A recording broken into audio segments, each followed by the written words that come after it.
दोस्तों, technical flasher channel पे आपका स्वागत है। काफी समय हो गया इस तरह की DIY स्पॉट वेल्डिंग मशीन बनाए हुए, तो आज हम एक सब्सक्राइबर भाई के लिए एक transformer type spot welding machine बनाने जा रहे हैं। मैं खुद भी इलेक्ट्रॉनिक्स का शौकीन हूं, इसलिए रेडीमेड मशीन खरीदने पर बहुत ज्यादा खर्चा लगता है। अपने इस्तेमाल के लिए मैं इसे खुद बना लिया हूं, जो कि रोजमर्रा जरूरतों के लिए काफी है। इसके पार्ट्स में शामिल हैं 2 मीटर 25 स्क्वायर mm की मोटा वायर। असल में ये बाहरी केस हमने पहले से तैयार किया हुआ है, क्योंकि केस बनाना ही सबसे मुश्किल हिस्सा होता है। ये केस हमने एक पुराने कंप्यूटर के पावर सप्लाई बॉक्स से बनाया है। इस पर लेबल भी पहले से चिपकाया हुआ है। यह है 9 वोल्ट 150 मिली एम्पियर छोटा ट्रांसफॉर्मर, जो आगे हमको काम में आएगा। अंदर जो लगने वाला ट्रांसफॉर्मर है वो असल में एक माइक्रोवेव ओवन का ट्रांसफॉर्मर है, लगभग 700 वॉट का, जो थोड़ा छोटा है। साथ में है control board, welding pen, knob wiring और कुछ स्क्रूज। ये सब पार्ट्स आपको चाहिए होंगे खुद से बनाने के लिए। अब सबसे पहले हम करेंगे वाइंडिंग कोयल बनाना। क्योंकि ये ट्रांसफॉर्मर छोटा है तो इसमें ज्यादा से ज्यादा 3 टर्न की वाइंडिंग ही की जा सकती है। ध्यान रखना कि स्पॉट वेल्डिंग मशीन की परफॉर्मेंस हर किसी की बनावट और हैंडलिंग पर निर्भर करती है।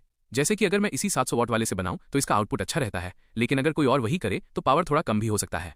इस तरह के ट्रांसफॉर्मर वाले DIY स्पॉट वेल्डर सिर्फ शौकिया इस्तेमाल के लिए ठीक हैं, प्रोफेशनल लेवल के लिए नहीं, क्योंकि बहुत मोटी मेटल शीट्स ये वेल्ड नहीं कर पाएंगे। उसके लिए ज्यादा पावरफुल ट्रांसफॉर्मर चाहिए। और हाँ, बीच में 220 वोल्ट मेन पावर की वजह से ये काम काफी खतरनाक भी हो सकता है, तो बिना अनुभव के इसे ट्राई मत करें। काफी मेहनत के बाद आखिरकार हमने इसे 3 टर्न तक वाइंड कर लिया है। तीसरी टर्न तो बहुत मुश्किल थी, और अगर एक टर्न और करने की कोशिश करें तो लगभग असंभव है। तो कुल मिलाकर ये ट्रांसफॉर्मर सिर्फ 3 टर्न तक की वाइंडिंग के लिए ही ठीक है। ट्रांसफॉर्मर की 220 वोल्ट इनपुट दोनों तारों को हमें मजबूती से सोल्डर करना होगा। फिर तारों पर हीट श्रिंक ट्यूब लगाकर उसे अच्छी तरह इंसुलेट करना है। इसके बाद हम बॉडी के अंदर ट्रांसफॉर्मर को फिट करेंगे।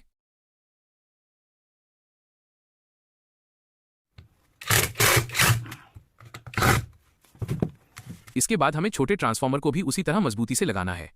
इसलिए हमने नीचे लकड़ी का बोर्ड इस्तेमाल किया है, ताकि पार्ट्स को आसानी से स्क्रू से फिक्स किया जा सके। अब हम इसका कंट्रोल बोर्ड लगाएंगे।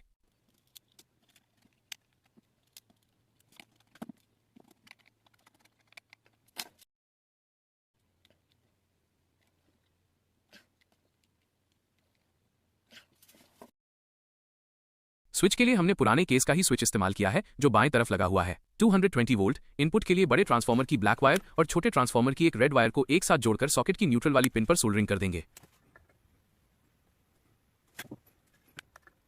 इसके बाद स्विच से होकर जो फेज लाइन आ रहा है उसके साथ छोटी ट्रांसफॉर्मर की दूसरी रेड वायर जोड़कर कंट्रोलर बोर्ड की इनपुट पॉइंट पर सोल्डरिंग कर देंगे। फिर बड़े ट्रांसफॉर्मर की बचा हुआ एक रेड वायर को कंट्रोलर बोर्ड के आउटपुट पॉइंट पर सोल्डरिंग कर देंगे। फिर सभी वायर को एक साथ जीव टाई की मदद से कसकर टाइट कर देंगे।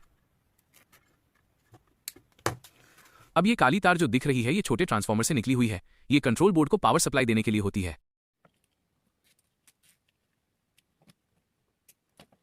इसके बाद वेल्डिंग पेन को फिट करने की बारी आती है। देखिए, ये पेन ठीक से होल में फिट हो जाता है। अब इस पर हीट श्रिंक ट्यूब लगाएं और तार को अच्छी तरह कवर करें। फिर इसे अंदर डालें और स्क्रू कसकर फिक्स कर दें।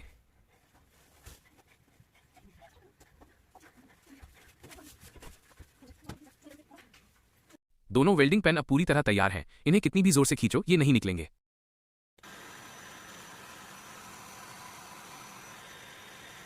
अब दूसरी तरफ की वेल्डिंग पेन के ऊपर में हम एक पुश स्विच लगाएंगे, ताकि जब हम इसे हाथ में पकड़ें और सही पोजीशन पर दबाएं तभी ये ट्रिगर हो जाए।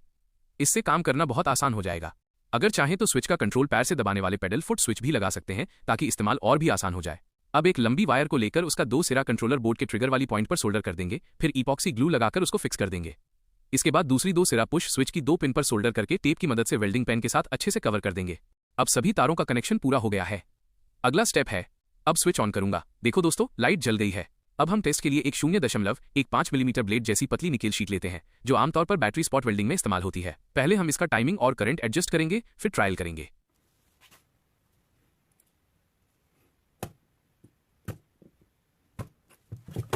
देखिए, वेल्डिंग के बाद का रिजल्ट काफी अच्छा है। कोई काला निशान नहीं है, पॉइंट साफ सुथरे हैं, और जब हम इसे खींचकर देखते हैं तो ये काफी मजबूती से जुड़ा हुआ है। इस तरह की वेल्डिंग बैटरी पैक जैसे DIY प्रोजेक्ट्स के लिए पूरी तरह पर्याप्त है। वेल्डिंग स्पॉट साफ हैं, कालेपन के कोई संकेत नहीं है, और जब इसे खींचते हैं तो जोड़ टूटता नहीं बल्कि मेटल ही फट जाता है। इसका मतलब है कि ये स्पॉट वेल्डर बहुत अच्छा काम कर रहा है। अब इसका ऊपरी कवर लगाते हैं। सब कुछ लगाने के बाद अब ये स्पॉट वेल्डिंग मशीन पूरी तरह से तैयार है। अब हम इसे फिर से पावर ऑन करते हैं। देखिए, लाल रंग की लाइट जल गई है। अब हम फिर से निकेल शीट को टेस्ट करते हैं। जैसे ही हम ट्रिगर दबाते हैं, मशीन बहुत क्लीन और स्थिर तरीके से काम करती है।